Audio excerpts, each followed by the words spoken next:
থেকে important type করব সেটা হলো প্রতিধ্বনি, এবং এই প্রতিধ্বনি থেকেই তোমার সিকিউ আসার ঘ নাম্বার, অন্তত গ নাম্বার ধরো এতক্ষণ যা করলাম তার জন্য ঘ নাম্বার এই জায়গা থেকে আসার চান্স অনেক বেশি, অনেক বেশি। সো মনোযোগ দিয়ে প্রতিধ্বনি জিনিসটা আসলে কি, ধরো এই জায়গায় একটা বাধা আছে। তো তোমরা অলরেডি অনেকে এই জিনিসটা এক্সপেরিয়েন্স করছো যে তুমি ধরো তোমার হল রুমে চিল্লাইতেছো, তো তুমি একটা শব্দ ব্যাগ শোনো, তুমি যেই গলায় চিল্লাইছো সেই গলায় তুমি একটা শব্দ ব্যাগ শোনো, এই জিনিসটাকে বলা হইতেছে প্রতিধ্বনি। অর্থাৎ তুমি যেই শব্দটা করছো উচ্চতে আবার সেই শব্দ যদি ফিরে আসে, কোনো একটা প্রতিফলক পৃষ্ঠে ধাক্কা খেয়ে শব্দটা যদি আবার তোমার উৎসের কাছে ফিরে আসে, সেই ক্ষেত্রে এই বিষয়টাকে বলা হইতেছে প্রতিধ্বনি। সেই ক্ষেত্রে এই বিষয়টাকে বলা হইতেছে প্রতিধ্বনি। তো ফাইন, এই জিনিস যদি প্রতিধ্বনি হয় তাহলে বিষয়টা কি ঘটে, ধরো তুমি এই জায়গায় দাঁড়ায়, এই জায়গায় একটা লোক দাঁড়ায় চিল্লাইতেছে, করে চিল্লাইতেছে, গলা ফাটে চিল্লাইলো, শব্দটা এই জায়গায় গেল, আবার শব্দটা ব্যাক করবে, অর্থাৎ যেই রোডে গেল শব্দটা সেই রোডেই ব্যাক করবে।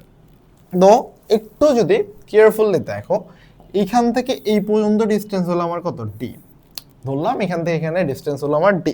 তাহলে শব্দটা ধরলাম, শব্দটা যাওয়ার জন্য যে সময়টা নিছে সেটা হলো T1, এবং ব্যাক করার জন্য যে সময়টা নিছে সেটা হলো T2। তাহলে প্রথমবার যখন শব্দটা গেছে, যখন সে চিল্লাইছে, তখন প্রথমবার শব্দটা এই পর্যন্ত গেছে না, তার জন্য তোমার সময় লাগছে কত, ডি ইকুয়াল শব্দের বেগ কত, ভি ধরলাম শব্দের বেগ হলো ভি, শব্দের বেগ ভি, এবং প্রথমবার শব্দটা ওই পৃষ্ঠে যাওয়ার জন্য সময় নিছে T1।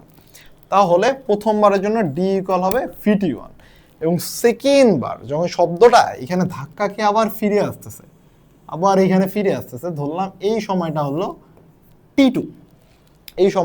T2, তাহলে আবার লিখতে পারে ডি ইকুয়াল VT2। এটা হলো 1 নাম্বার ইকুয়েশন, এটা হলো 2 নাম্বার ইকুয়েশন। এখন আমি যদি বলি শব্দটা ঘুরে এখানে উচ্ছে শব্দ করছে, করে ওখানে ধাক্কা খেয়ে আবার ফিরে আসার টোটাল সময় হলো টি, তার মানে টি ইকুয়াল হলো T1 প্লাস T2, মানে আমি বলতেছি আমি উৎস থেকে যে শব্দটা করছি, শব্দটা যে ধাক্কা খেয়ে আমার কানে আসার সময় হলো টি, তাহলে টি ইকুয়াল হবে T1 প্লাস T2। তাহলে আমি যদি 1 যোগ 2 করি তাহলে আমার কি হবে, ডি প্লাস ডি ইকুয়াল হবে VT1 প্লাস VT2, তাই না? তাহলে 2D ইকুয়াল আসবে ভি কমন নিলে T1 প্লাস T2, তাহলে 2D ইকুয়াল হবে VT। তো এই জন্য এটা হলো আমার প্রতিধ্বনির সূত্র,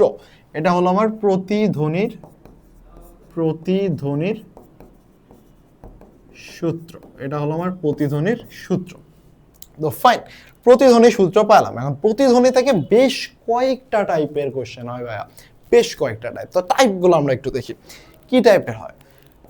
টাইপ 1 অলরেডি আমরা আলোচনা করছি, যে এইখানে ছিল প্রতিফলক লোকটা, সেখান থেকে চিল্লাইতেছে, করে চিল্লাইতেছে, শব্দটা এখানে যাবে, আবার শব্দটা এখানে ঘুরে আসবে, সেই ক্ষেত্রে আমার 2D ইকুয়াল হলো VT।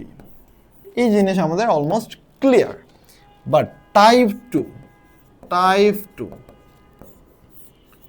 টু কি জিনিস, ধরো এইখানে লোকটা চিল্লাইতেছিল, চিল্লানোর পর শব্দটা এখানে ধাক্কা খাইছে, এখন শব্দটা ব্যাক করতেছে, সেই মুহূর্তে এই লোকটা দৌড়ায় সামনে চলে গেছে, সেই ক্ষেত্রে আমার কি হবে, মানে আমি শব্দ করছি, করে আমি দৌড়ায় সামনে চলে গেছি, সেই ক্ষেত্রে আমার সূত্রটা কি এটা হবে? অবশ্যই না। তাহলে সূত্রটা আমার কি হবে, এই লোকটা দেখো, এখন আমার ডিস্টেন্স একটু কত, একটু হলো আমি সামনে অগ্রসর হয়েছি, তাই না? একটু আমি সামনে অগ্রসর হয়েছি, তাহলে আমার ডি মাইনাস, দেখো এখন যেটা হবে যে আমি প্রথম তো ডি গেছি, পরবর্তীতে আমি যদি আমি যাই এক্স ডিস্টেন্স, তাহলে এটুক ডিস্টেন্স আমার কত হবে, এটুক ডিস্টেন্স হবে আমার D minus X, D minus X. তাহলে plus D minus X equal হবে তোমার, দেখো কত হবে, ভিটি। এখন দেখো, নোটিস করো, 2d মাইনাস এক্সটা কি ভাই, এক্সটা ধরো লোকটা হলো v1 বেগে, লোকটির বেগ, আমি যে লোকটা দৌড় মারছিলাম না, লোকটির বেগ ধরো v1, লোকটির বেগ যদি v1 হয় তাহলে এক্স দ্রুত অতিক্রম সমবেগে গেলে কত হবে, v1t, তাই না? আমরা ধরে নেব সমবেগে, এবং তোমাদের পরীক্ষায় যে ম্যাথগুলো আসে সব ক্ষেত্রে সমবেগেই যায়। তো v1t ইকুয়াল হবে vt। তো সেই ক্ষেত্রে তুমি দেখো 2d ইকুয়াল লিখতে পারো vt প্লাস v1t, এবং t ইকুয়াল আসবে 2d বাই হলো v প্লাস v1। তো এই জিনিসটাকে তুমি সূত্র হিসেবে মনে রাখতে পারো। যদি সামনের দিকে অগ্রসর হয় সেক্ষেত্রে t ইকুয়াল হলো 2d divided by v plus v1, 2d divided by v plus v1। এখন আরেকটা টাইপ আছে, টাইপ 3। এই টাইপ 3 তে আবার কি হয়, এই লোক, এই বেটা কি করে, এইখানে চিল্লাইছে, চিল্লাইছে, শব্দ আসবে, ব্যাক করবে, সে ওই জায়গায় দাঁড়ায় না থেকে বিপরীত দিকে দৌড়ানো শুরু করছে। তার মানে সে হলো এইদিকে দৌড়ানো শুরু করছে, সে এখন এই জায়গায় চলে আসছে।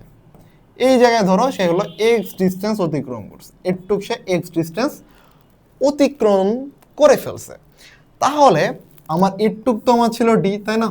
আর এটুক এখন কত দূর, ডি, এটুক ডি হলে এই পুরাটা হবে D plus x.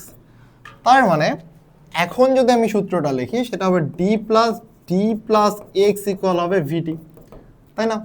D plus X by equal হবে ভিটি। তাহলে আমার আসতেছে 2d প্লাস এক্স ইকুয়াল হবে ভিটি। এক্স ইকুয়াল কি ভাইয়া, বলবো যে v1t ইকুয়াল হবে ভিটি। তো সেই ক্ষেত্রে t ইকুয়াল আসবে 2d v minus v1, v1 কি, লোকটির বেগ। তো এই সূত্রটাও মনে রাখবা, খাতার মধ্যে নোট দিয়ে রাখবা। যদি ওই জায়গায় স্থির থাকে সেক্ষেত্রে 2d ইকুয়াল ভিটি মনে রাখবা। যদি সে শব্দ করার পর প্রতিফলক পৃষ্ঠের সামনের দিকে, প্রতিফলক পৃষ্ঠের দিকে অগ্রসর হয় সেই ক্ষেত্রে সূত্র এটা। আর যদি সে শব্দ করার পর প্রতিফলক পৃষ্ঠের বিপরীত দিকে অগ্রসর হয় সেই ক্ষেত্রে আমার সূত্র হবে এটা। তো আই গেস এই কয়েকটা যদি থিওরি তুমি ভালো মতো বুঝো না, এই কয়েকটা থিওরি যদি ভালো মতো বুঝো, এরপরের কোনো ম্যাথ তোমার সমস্যা হবে না, কোনো ম্যাথ ইনশাল্লাহ। এই তিনটা সূত্র জাস্ট মনে রাখো তাহলেই হবে। তাহলে আসো এই ম্যাথটা করি, এই ম্যাথটা